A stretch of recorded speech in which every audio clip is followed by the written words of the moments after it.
Hey, hey, hey, happy Monday. Come on in, pull up a chair. The Daily Dope is in the air.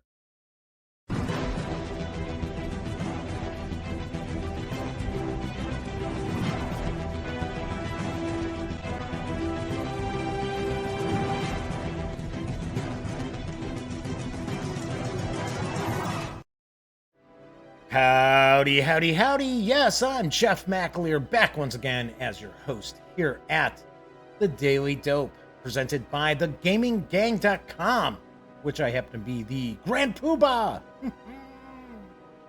So it's a brand new week. It is Monday night. That's right, January 13th. This is episode 423 of The Daily Dope.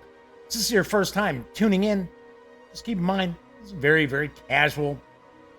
It's time mainly about tabletop gaming. And, get a little chat going with some folks hanging out and have a little fun in this weary world that we live in, right? Oh, Jesus. Every time you turn around, it's some bad news about something. Anyway, do want to point out this is a live stream, so that also means there is chat available on YouTube. It's not on screen. It's one of the ways that I keep some of the more unusual commenters at bay, but I do pay attention to chat.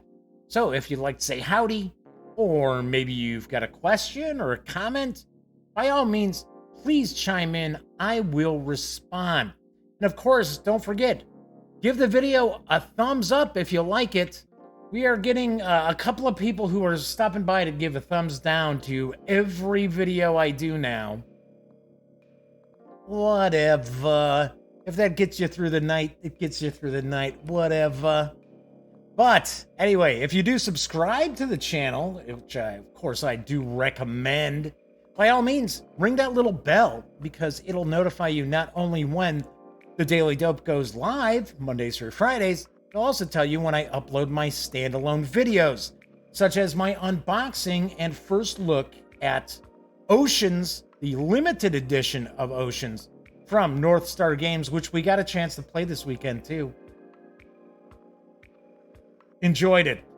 I only got to play it once. We need to play it a couple more times because I like to play games 3 times before I give it any sort of a review. But if you check out the unboxing, you will see it is jam-packed with goodness. Very, very cool artwork too. Really, really love the artwork. Of course, when you are not watching videos on the Gaming Gang channel, be sure to visit thegaminggang.com for all the latest in gaming news, reviews, comics, movies, TV. You know the drill. Get your geek on at thegaminggang.com. So let's see, we have a gray day. We've got Dan Lane, the madman, as well, is in chat.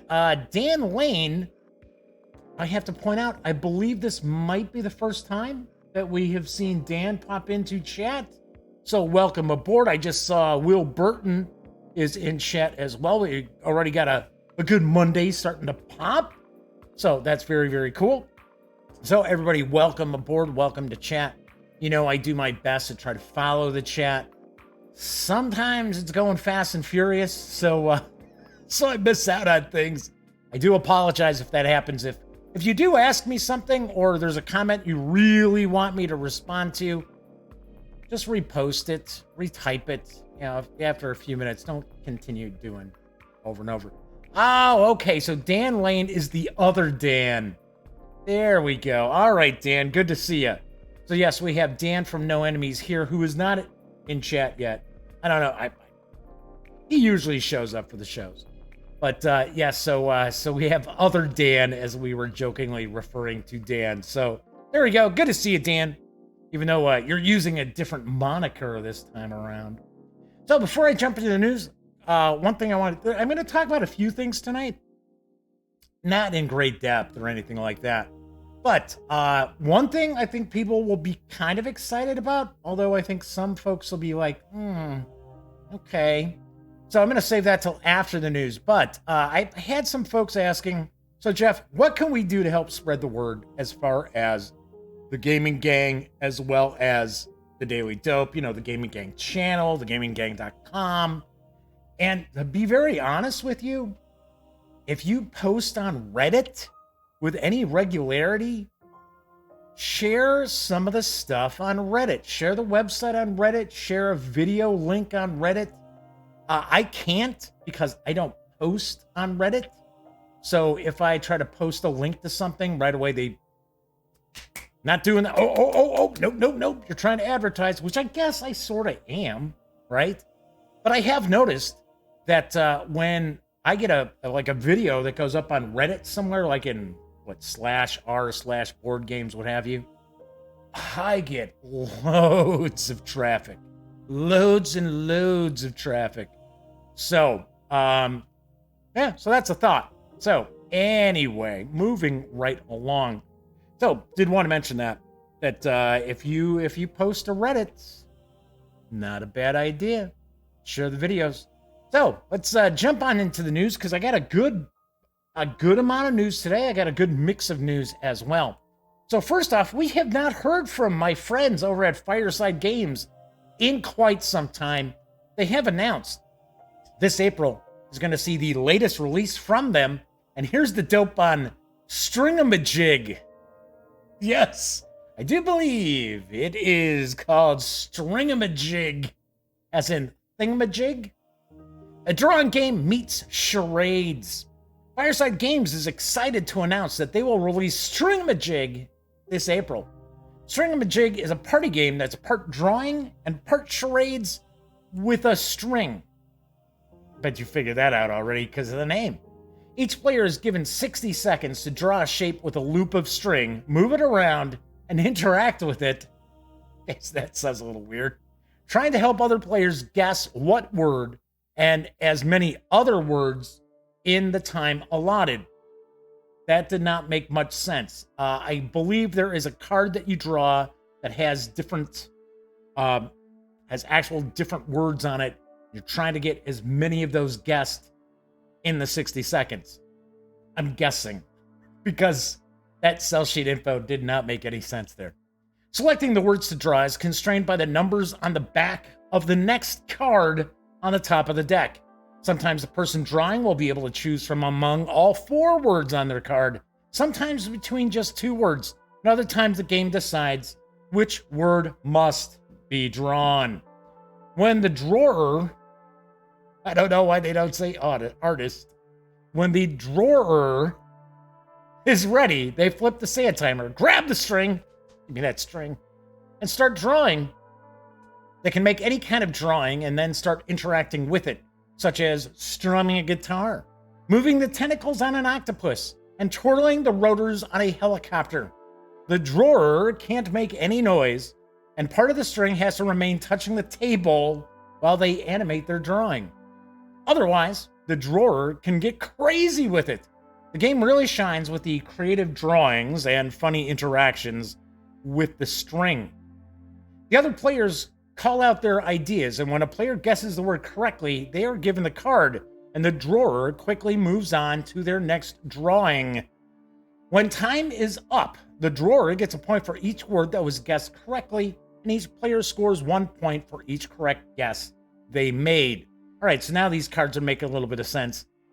I was incorrect, saying that, try to get as many of these words on this card, because sometimes it's going to tell you, you can only choose between these words and so on. Okay. All right, there are also 3 types of challenge words in the game that are harder to draw, but worth 2 points if guessed. There is a 2-player mode. Make the drawing in the air with another player. There's a don't look mode. Draw with your eyes closed. Forbidden word. Guessing a certain word costs a card. After everyone has had 2 turns as the drawer, or 1 turn in a 7-player game, 7 or more player game, I guess we'll say, then the game is over and the player with the most points wins. Stringham A Jig is a great way to introduce new players to the hobby and provide experienced players with a creative challenge between heavier games. Stringham A Jig is for 4 to 10 players. Gotta be honest, I think you get as many players really as you want in this. Ages 13 and up, plays in around 20 minutes, and will carry an MSRP of $19.95 when it arrives in April. I do not have an exact release date. All I know is April. So, cool to see Fireside Games release something. It has been a while since I have heard from my pals over at Fireside, Justin and Anne-Marie DeWitt, who I always say hello to at the conventions. I haven't done interviews with either one of them in a while because they hadn't had anything new. They had Grackles. I want to say they had Grackles come out, which was kind of a family card game that really isn't up your alley out there. But cool. So kind of interesting because I know Fireside had been releasing more kind of thematic games.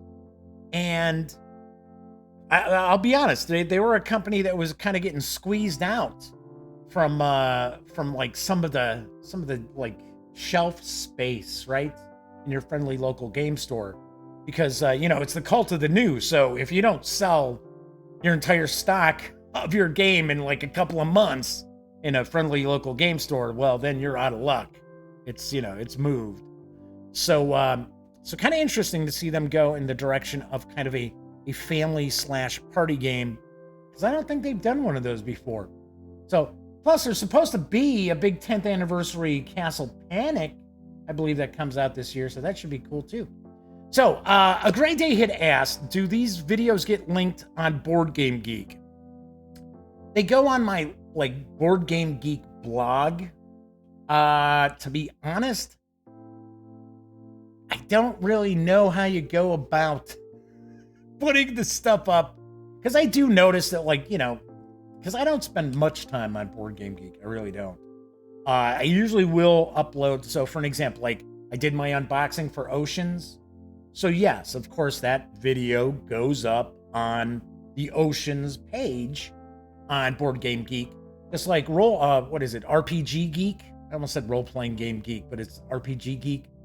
When I do first looks or reviews of role-playing game products, those go up on that as well. As far as the actual videos and stuff, I don't know. I honestly do not know how you go about putting it up there, because I don't know. So I am not necessarily. Oh yeah, okay, there we go, under the video section. Yeah, that would make sense, huh? Grade A. Yeah, I guess it would. I gotta be honest. How do I want to put this?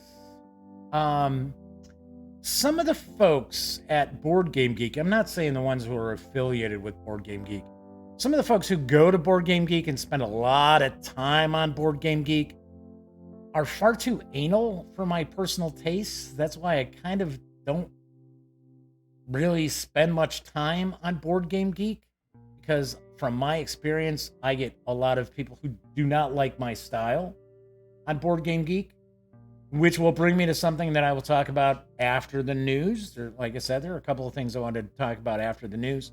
But yeah, so Board Game Geek isn't necessarily my thing. So, all right, let's get back to the news, because Stronghold Games has revealed a new Uwe Rosenberg design. It's on the horizon. I've got the dope on Nova Luna. I got the dope. I just don't have many images. The new moon is a symbol for a new beginning, the perfect time to start something new and to plan your future. And that is what Nova Luna, or new moon, is all about. It's Latin, I think, for new moon. In each round, this abstract tile-laying game, you have to plan your future anew, developing a new strategy to cope with the moon wheel and what it has to offer you. On each turn, you have to decide which new tile from the moon wheel to place in front of you. Every new tile brings a new task you have to fulfill. In order to do so, you need to place tiles of the correct color adjacent to the task you want to complete. But these, of course, again, bring you new tasks. Each time a task is solved, you may place one of your markers on it. So decide wisely and be the first one to place all your markers. Nova Luna is a game of building connections. In every round of this tile-laying game, you must optimize your choice and plan for the future based on the dwindling supply of tiles available on the moon wheel. And with every new moon, you will need to develop a new strategy with what the moon wheel has to offer you. Find your path to building synergies between the tiles, and you will win! Ha ha! Huzzah! Nova Luna is for 1 to 4 players, ages 8 and up, plays in 30 minutes, and will carry an MSRP of $49.99 when it arrives on February 26th. I do believe that this is is it Spielwise Editions? I think that, and I know Pegasus Spiel was involved in this game as well. So this edition is going to be, of course, the English language edition for North America, and that is going to be coming from Stronghold Games. Wish I had some more images to share, because his moon wheel looks pretty interesting, looks pretty cool. Unfortunately, I'm sharing the images that are kind of out there that belong to the publishers, right? I don't steal other people's photos like, say, on Board Game Geek, right? So, got some more gamers out there. I know they will be interested in my next news piece because Worthington Publishing has a new war game. It's up for crowdfunding on Kickstarter. And here's the dope on Crusader Kingdoms, War for the Holy Land. Crusader Kingdoms is a game for 1 to 4 players set in the era of the Crusades, where each player controls one of Outremer's main Christian or Muslim kingdoms, with the goal of expanding it through intrigue and conquest. After the miraculous success of the First Crusade in 1097, 3 Christian kingdoms are established in Outremer: the Kingdom of Jerusalem, the Principality of Antioch, and the County of Edessa. But in 1144, the Crusaders suffer their first setback with the fall of Edessa at the hand of Zengai, the ruler of Mosul and Aleppo, which provokes the Second Crusade. Crusader Kingdoms is a hand management game set in this era in which up to 4 players control the main Christian or Muslim kingdoms of Outremer. Each turn, players receive a variable number of cards that can be troops, events, or response cards, and playing them in alternate rounds, they use them to try to expand their realm.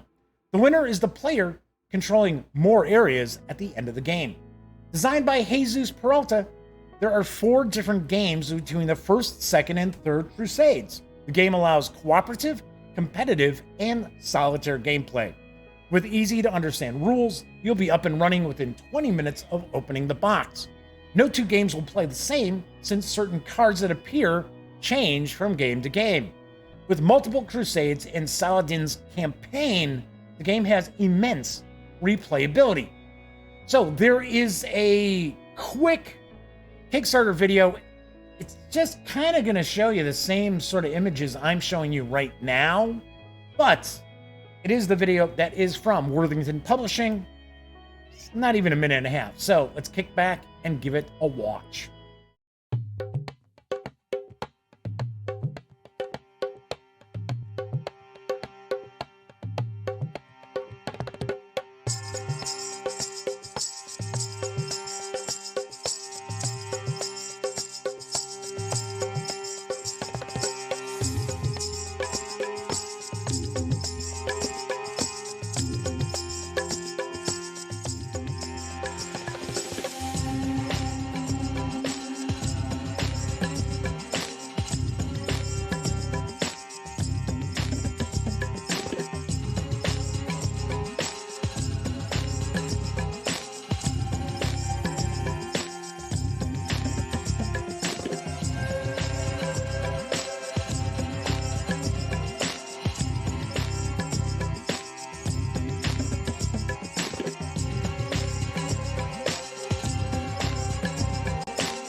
Crusader Kingdoms War for the Holy Land, as mentioned previously, is for 1 to 4 players, ages 14 and up, plays in about 20 to 90 minutes course, it's probably depending on which scenario you're playing, how successful you are, as well as how many players are involved.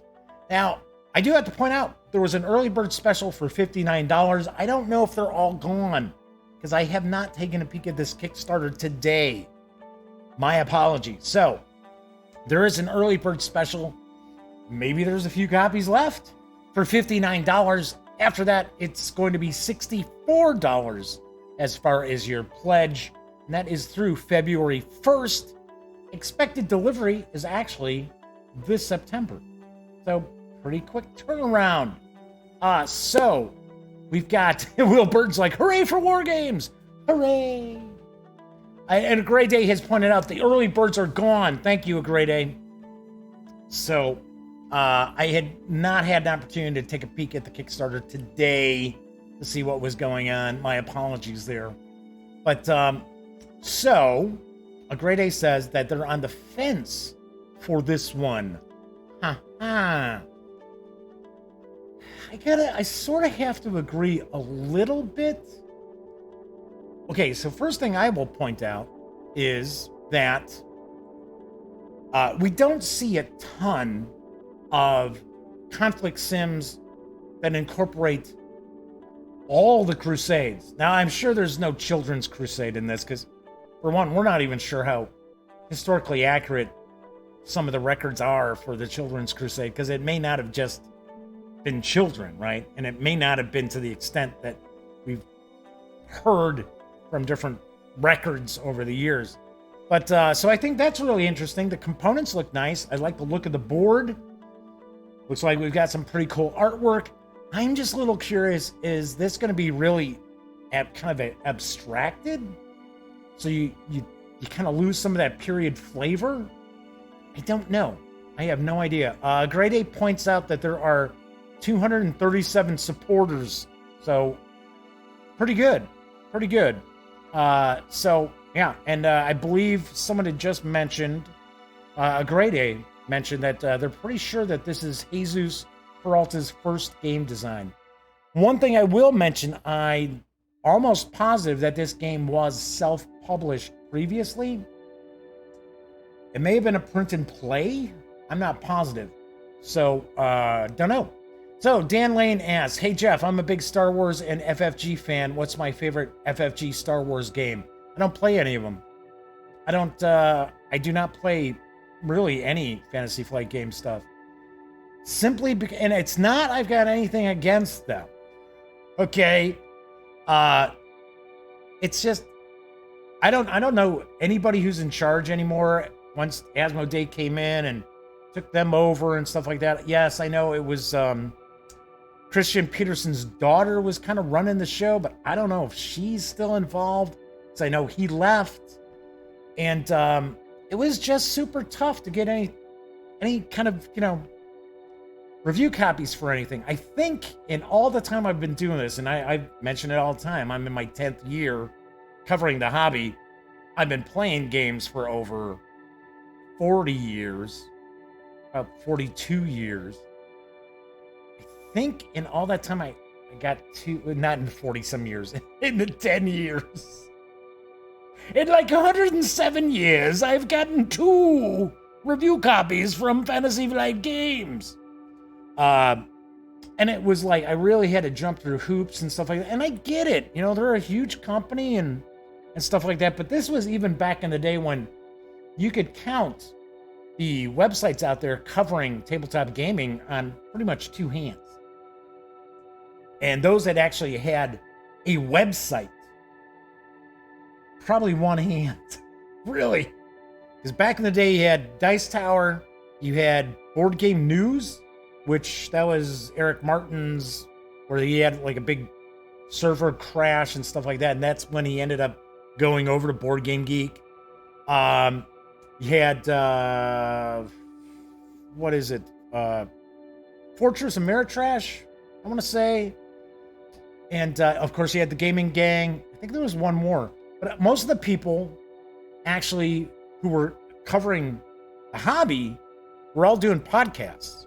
So, I mean, even the Dice Tower back when we launched the Gaming Gang, the Dice Tower was pretty much a website that simply linked to episodes of the podcast, is what that really was. Game On with Cody and John, same thing. It was just their website was a website that just had links and little players and that for all of their podcasts. Same with the Spiel.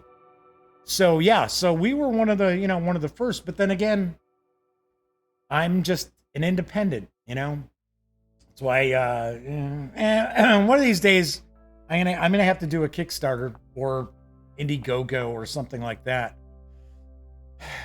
which I'm not really looking forward to, but if I'm gonna hang around, that's what I got to do. A Great A says, if this Worthington game wasn't at the same time as the Monolith Kickstarter, I'd consider it more. I'm not sure what Kickstarter A Great A is talking about there, although I think I might know. So Dan Lane says, well, either way, I'll be watching as much as I can. Well, that's cool. It's just, I got to be honest. The other thing too is, when I have stuff to review, I need to play that stuff. So I don't get an opportunity to play a lot. So I have to squeeze in whatever we can do into that short period of time. That I might have like a Sunday afternoon where we get part of the gang together, or sometimes like on a Saturday afternoon, I'll go over to my best friend Elliot's house and we play some stuff there. So I don't have an opportunity to play games that I wish I could play, because I mean those FFG Star Wars minis are fantastic. They look really nice. Anyway, and I see that we've got Kabuki Kid is in chat with us as well. So moving right along, let's get into some role-playing game news, because we have some pretty big role-playing game news today. First off, let's talk about my friends over at Cubicle 7 Entertainment, because they have revealed what you can expect for their Warhammer Age of Sigma Soulbound role-playing game in the first half of 2020. Here's the dope. First off, we've got the Soulbound core rules. As Sigmar's storm broke upon the hordes of chaos, a flicker of hope was rekindled in the people of the mortal realms. The seeds of civilization were planted and grew into new bastions of order, and for a moment, it almost seemed the endless tide of darkness could be held back. But then came the Necroquake, as the undead legions of Nagash rose up to shatter the cities of Sigmar. Hope dwindles, and once more darkness threatens to engulf the mortal realms. Bum, bum, bum! I need a sip. Explore the mortal realms in the first ever tabletop role-playing game set in the world of Warhammer Age of Sigmar. You are soul-bound heroes chosen by the gods themselves to stand against the horrors that plague the mortal realms, and tasked with preventing a new age of chaos and death. Forge your group from some of the most powerful heroes in the realms, and face down roving bands of cannibals, legions of undead, and hordes of demons in a desperate struggle for survival. Warhammer Age of Sigmar Soulbound contains everything you need to roleplay perilous adventures in the epic fantasy setting of the mortal realms. You can expect this PDF to arrive in the first quarter of this year. I'm taking a guess, probably a Gen Con release as far as the hardcover book. Just a guess, but that's usually what we kind of see from Cubicle 7 is you see a PDF, and then it's usually about 6 months later we'll see the hardcover. There is also the Soulbound Starter Set. Build your adventures in the mortal realms with the Warhammer Age of Sigmar Soulbound Starter Set. Say that 5 times quickly. Journey to the newly reclaimed city of Brightspear in Axway and ally with the celestial warbringers of the Stormcast Elementals to stop the forces of chaos from wiping out the city entirely. The introductory adventure takes you beneath Brightspear and teaches the game rules as you uncover the secrets of the ancient citadel below. The Brightspear City Guide details the city of Brightspear and its surrounding areas and includes dozens of locations, NPCs, rumors, and adventure seeds for players and game masters to expand their Soulbound games. The Warhammer Age of Sigmar Soulbound starter set contains an introduction to role-playing in the Age of Sigmar, 48-page learn-to-play introductory adventure, a 64-page Bright Spear City Guide, 5 pre-generated characters, rule reference sheets, Soulfire and Doom tokens, and a set of 6-sided dice. You can expect this PDF to arrive, so that won't have dice, in the second quarter of 2020. Then we also have the Soulbound Game Master screen with incredible artwork by artist Johan Grenier. The Warhammer Age of Sigmar Soulbound Game Master screen, say that one 5 times fast too, includes the Game Master screen, obviously, a 4-panel landscape screen with stunning artwork depicting a group of Soulbound facing down an onslaught of Khorne Bloodbound and Legions of Nagash. The interior screen contains at-a-glance reference for the most used rules information, as well as NPC names and rumors for GMs to create adventures on the fly. There's Cities of Flame, a 32-page booklet of adventures set in some of the major cities of Xrai. I know I'm not pronouncing any of this stuff right. I know almost nothing about Age of Sigmar, so sorry about that. But these cities include Avangard, Brightspear, Hallowheart, Hammerhall, and the Tempest's Eye. Also includes a short introduction to each city as 5 one-page adventures per city for a total of 25 adventures. This will also release in the second quarter of 2020. So folks out there who have been pumped about the Age of Sigmar role-playing game, it is called Soulbound from Cubicle 7 Entertainment, and it is arriving, at least in PDFs, in the first half of this year. Kind of curious about the game mechanics. So it's going to use 6-sided dice, and it's only 6-sided dice. So right there, we know it is not going to utilize the same mechanics as Warhammer Fantasy Roleplay 4th edition, which I think is fantastic. I really like it. I think it's really well done. So I'm kind of curious. I'm kind of curious what we're going to see here.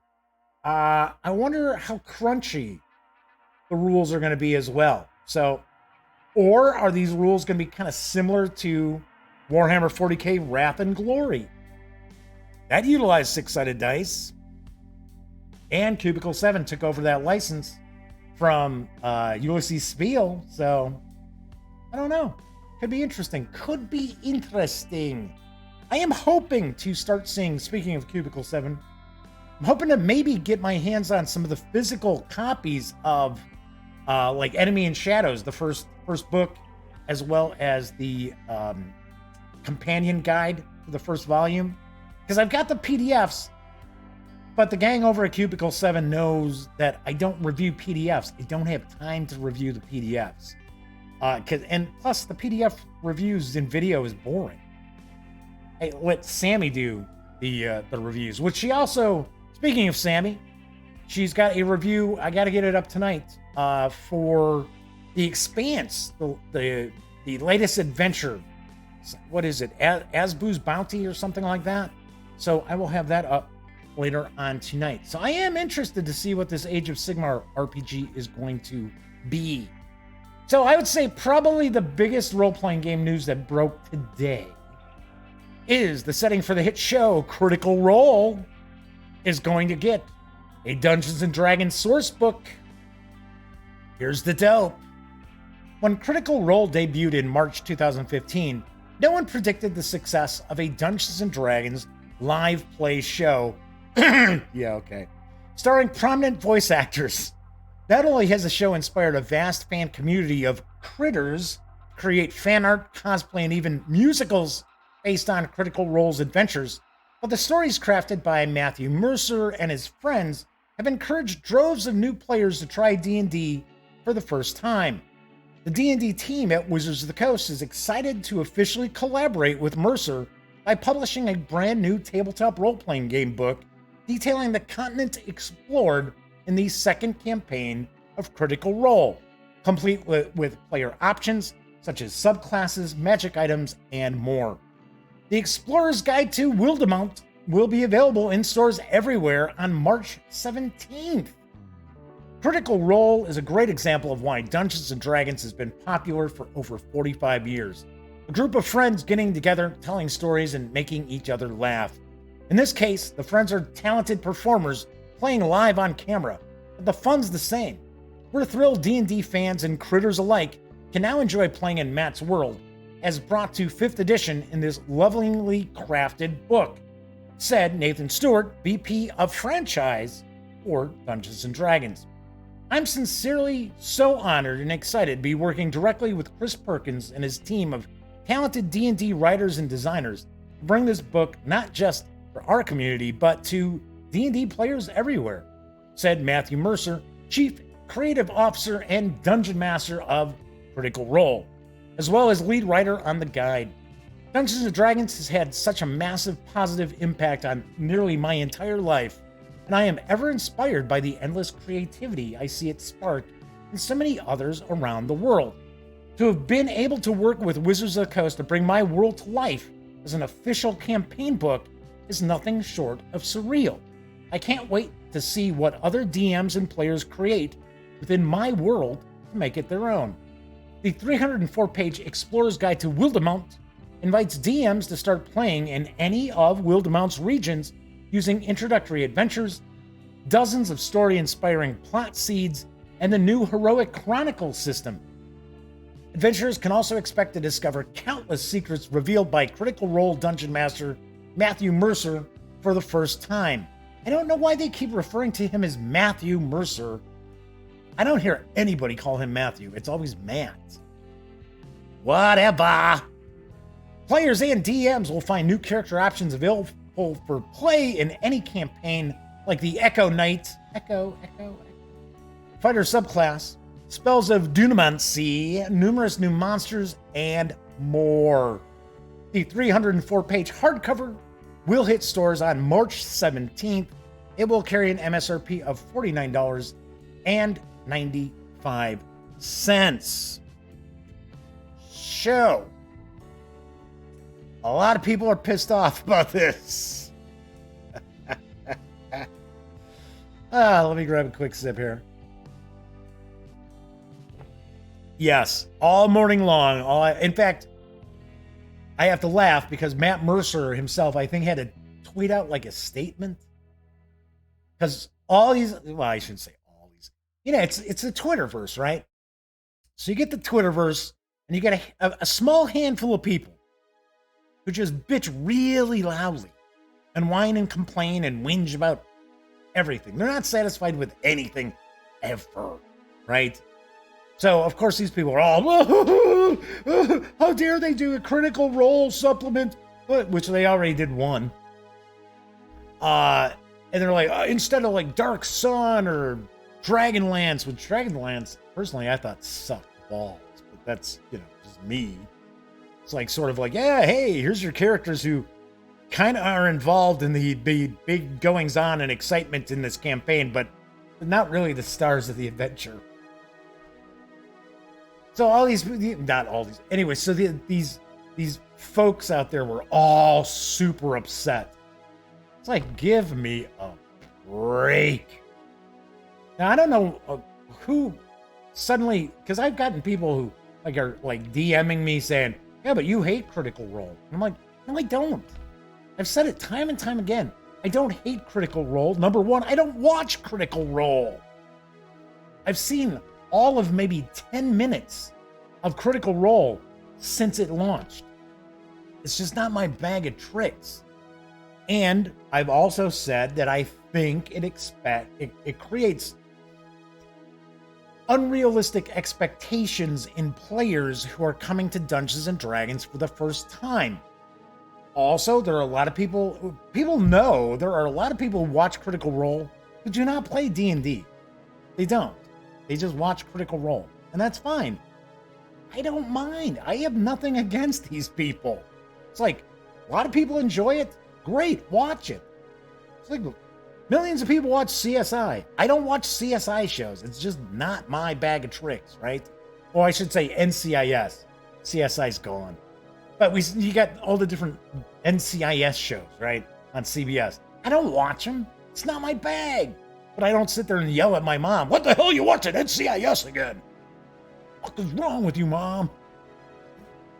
So anyway, so I just thought it was so funny that these people were just getting so worked up about the fact that Critical Role is getting a supplement and whatever dusty old setting that are people's favorites, Spelljammer, what have you, isn't getting a book. Well, you know what?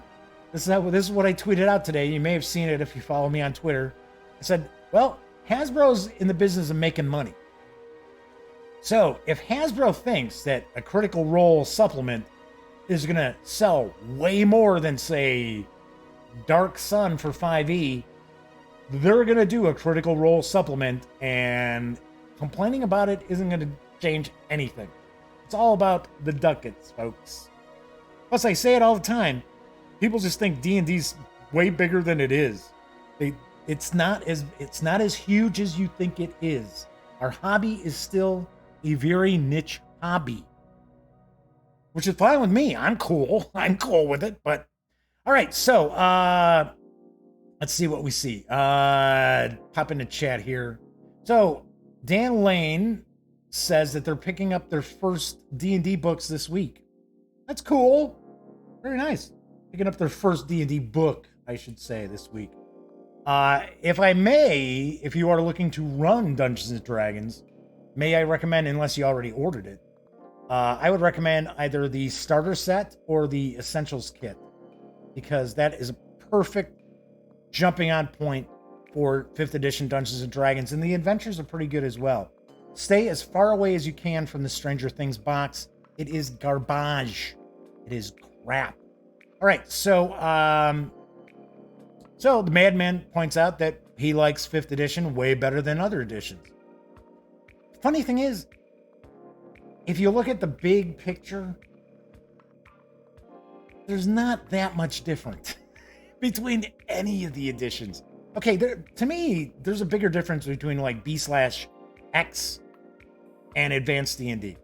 To me, I think there's a bigger difference between those two than, say, 3.5 and 4. Although I gotta admit, I am not super well versed in either of those. Basically, what changed is sort of the underlying vibe of the game, as opposed to like a lot of the mechanics of the game. So Madman says watch Critical Role for about a half hour and that was it. Kevin Thorpe, hey Kevin, sorry, did you sneak in? Did I not say hello to you? Am I zoning out? Am I cracking up? I don't know. Says nope, not their thing either. Yeah, I mean, it's just like when I did the live stream for charity back in November and spent half of it running a Call of Cthulhu game.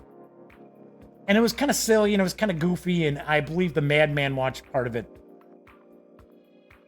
I was like, boy, I bet if I were sitting at home watching this, I would be like, man, this is just so fucking boring. I'm like, just let me make a donation. Okay, Spy Jeff. Swear, like that's what I would have been doing. Anyway, all right. So a Grey Day says they like watching sessions of RPG shows. So yeah, like I said, it's everybody's bag. Everybody's got a different thing. So like I said, there are a lot of people out there who do not like me. They don't like my style. They don't like my opinions. So I'm going to talk about that once again as we wrap up. I'm trying to do the show about an hour tonight. So we are very close to the end of the news. We got one more news piece and then talk about a couple of things. So the latest solo adventure for Tunnels and Trolls is available from Drive-Thru RPG and Flying Buffalo Games. Whoops, hit the wrong thing.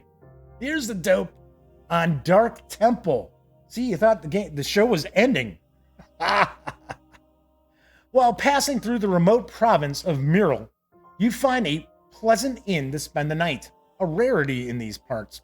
After a mug of cider and a half of roast fowl, you settle down for a relaxing evening. Suddenly, there's a pain-racked scream from just outside. You rush out of the inn, only to find an older adventurer gasping for breath by the side of the road. Here we go. One of the oldest memes in the book. Get ready. Trope, I should say, not meme. Trope. The cultists! He gasps as his life ebbs away. You have to finish my mission. Take this key and map. Do whatever you have to, but stop them from getting the Phoenix Scroll. Those are the last words he ever utters. Looking at the map, you can feel in your bones that it will be rough going. Even the terrain looks deadly. Somehow, you'll have to find the Phoenix Scroll and hide it somewhere the cultists cannot follow. But where to hide the scroll and how do you even find it? Are the cultists truly evil? You met some of them at the inn. They seem nice enough. You don't have many answers, but all the roads lead to the Dark Temple. This solitary adventure is suitable for low and mid-level humanoid characters with an ad of 10 to 75. Limited magic is allowed. This is a solitary adventure for Tunnels and Trolls, so of course you need the Tunnels and Trolls rules in order to play it. The 64-page adventure is available in PDF at DriveThruRPG for $4.25. Gotta point out, I always have a soft spot in my heart for Tunnels and Trolls. It is one of the oldest role-playing games out there. It is the game whose creator, Rick Loomis, publisher Rick Loomis, Ken St. Andre is, I think, really officially the creator for Tunnels and Trolls. But Rick Loomis coined the term role-playing game, so you got that. Plus, it's actually different. It, strangely enough, for a game that's pretty old, for a system that's pretty old, although there's been different additions over the years that kind of spruce it up a little bit. It does have a very modern feel to a lot of its mechanics. So something to definitely check out. As well as Tunnels and Trolls is their adventures are fairly easily ported over to other systems. And there are lots of solitary adventures for Tunnels and Trolls. I think this is number 23. So there are quite a few over the years there. So jumping back into chat before we kind of wrap up here. Dan Lane says, thinking about picking up the Player's Guide, then get the Critical Role book. Well, Dan, I gotta say, it depends on what you're looking to do. If you're going to run the game, get a starter set first. Because the Player's Handbook is not going to give you what you need to run Dungeons & Dragons. It really isn't. Will Burton even points out, too, the Essentials kit is awesome. Yeah, it's really good. Both of them are good. Starter set's great. Essentials kit's great. And both have adventures that are not just going to be, oh, well, we played for 4 hours and the adventure's over. There's a lot of adventuring material in there.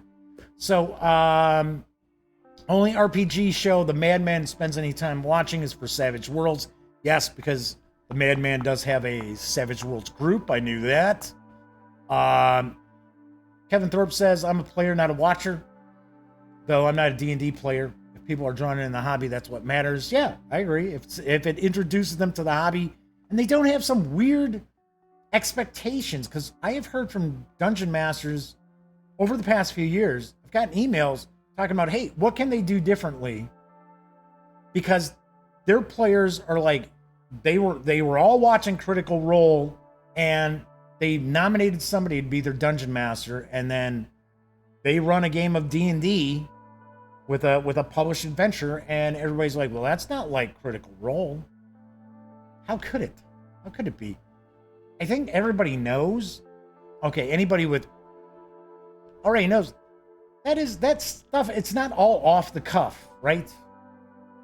The performers know the story, right? Otherwise, how are you going to get all that in that period of time? Because I know anybody out there who runs any kind of role-playing games, there's always a point in every adventure or every session where there's a lot of grab-assery going on at the table, and you got to kind of round everybody up sometimes. Doesn't happen every time, but it does happen. You never really see that in Critical Role. Everybody knows what they're supposed to be doing. Which, like I said, it doesn't matter to me because they're not like telling you that, oh well, you know, this is all improvised, man. Nobody told you that. So, Ken St. Andre will be 73 this year. Yes, that is right. Will Burton says the Tunnels and Trolls starter pack is free on Drive-Thru RPG. Very cool. Very, very nice. So, anyway, I noticed Arduin's Lair popped into chat. Want to make sure I say hello. Okay, so let's wrap up some of the news here. A few other things I want to point out. I didn't put together, you know, images and stuff like that. So, the badges went on sale for Origins Game Fair today. I will be attending. I have been approved for my press pass as well as a couple other press passes as well. So I will be there. I had already made my reservations for my motel. Yes, I can't afford to stay at hotels, folks. But do want to point out that for the first time, there is a 30% discount for members of gaming groups. And I'm not sure how they're going to like check to see if your gaming group is legitimate or not. That says it has like 15 people in the group. They have to promote the hobby, but 30% off. And veterans receive 50% off on their 4-day badge.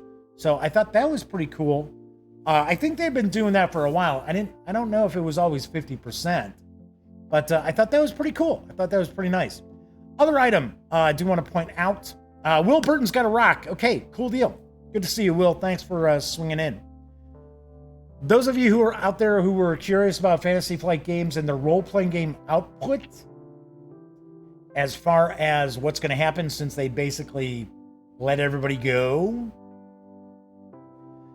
an official, that's all I know, an official, nobody necessarily, you know, wanted to put their name on this, but someone with an official capacity at Fantasy Flight Games says that Genesis, Secrets of the Crucible, Legends of the Five Rings, Sins of Regret, as well as Path of Waves, the Game Mat, and Star Wars Age of Rebellion, Starships and Speeders are all going to be released, and the role-playing games are still ongoing.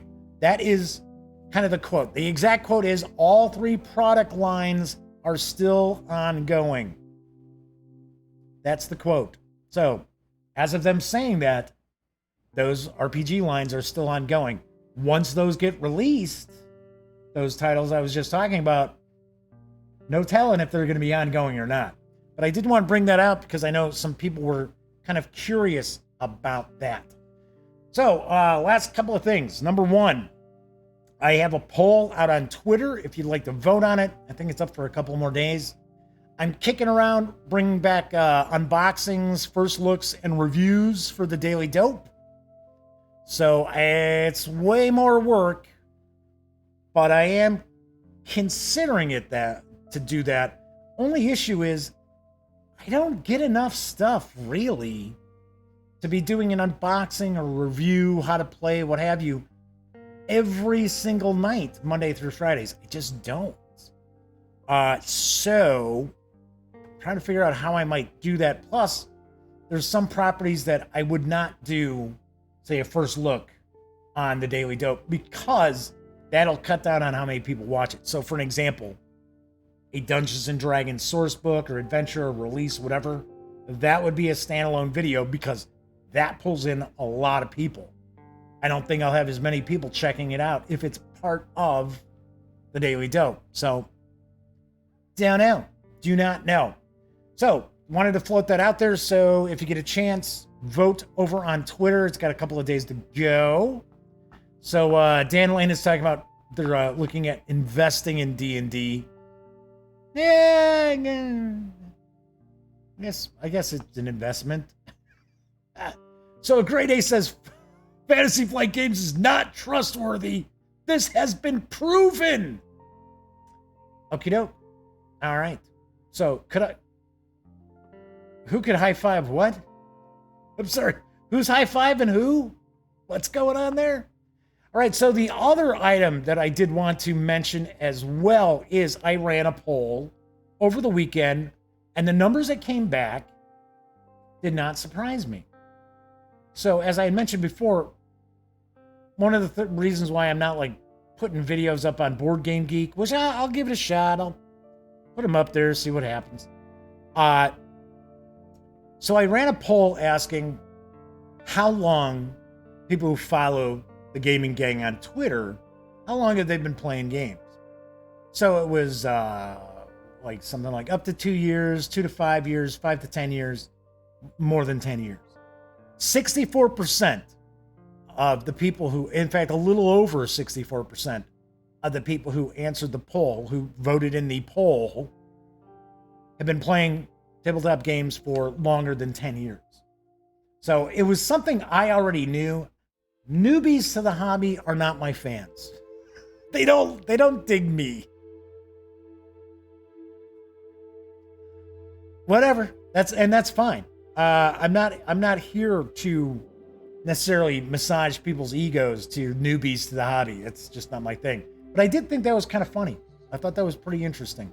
So right there, a Great A says, yep, longer than 10 years. I know the Madman's been playing longer than 10. Kevin Thorpe says they've been gaming since 1980. I think it was like 78 when I got involved. So, yeah. So, like I said, I already knew this info. I just thought it was kind of interesting. So, and yes, Dan Lane is new and my biggest fan. I don't know if you're my biggest fan. I have some pretty big fans out there, Dan. Anyway, so yeah, I thought that was kind of interesting. But like I said, those numbers, they did make sense to me. They really did.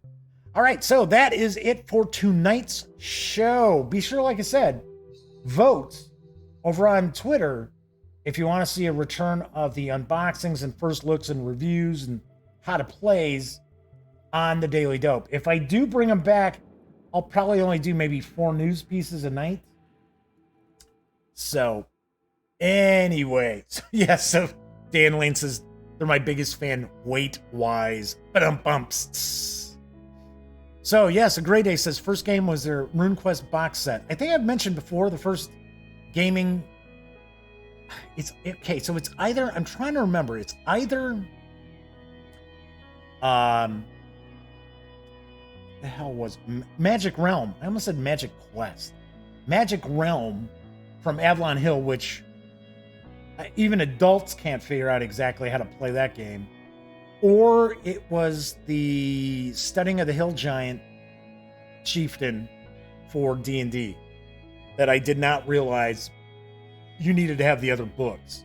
I am pretty sure it is the D&D purchase, but I think it's pretty close as far as when I bought my first gaming product. All right, anyway, so as I like to always point out, if you like the video, please give it a thumbs up. And of course, subscribe to the Gaming Gang channel. If you do, don't forget, ring that little bell, because it will not only notify you when the Daily Dope goes live, it'll also tell you when I upload standalone videos. And of course, when you're not watching videos on the Gaming Gang channel, be sure to visit thegaminggang.com for all the latest in gaming news, reviews, comics, movies, TV. You know the drill. Get your geek on at thegaminggang.com. I noticed nobody mentioned, hey, Jeff, you're not wearing glasses tonight. Yes, I'm back to contacts. In fact, I'm trying out these kind of oddball contacts, which are kind of like bifocal contacts. Because it's got to the point where I need to use reading glasses with my contacts. So these are different contacts. So far, so good. Close up, it's really good. Distance vision's a little bit off than what I'm used to with my other contacts. But yeah, so no specs. So you won't see the specs for a few months, hopefully. All right, anyway, everybody who watched live and took part in chat, thank you so much. I always appreciate you folks keeping me company and kind of talking about games and stuff like that. And of course, if you watch after the fact, if you watch on Memorex even, I really do appreciate you as well. A soft spot for everybody out there watching the show. I will be back tomorrow. So everyone enjoy your Monday nights. And of course, until tomorrow, Happy trails!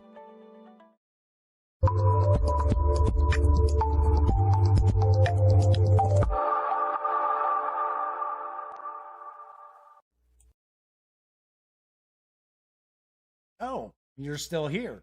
Well, if that's the case, by all means, subscribe to the Gaming Gang channel by clicking right here. And of course, if you want to catch up on past episodes of The Daily Dope, check out this playlist. And if you'd like to see what YouTube's recommending you take a peek at from the channel, just give a click right over here. Of course, I'm Jeff McAleer, and once again, thank you very much for watching.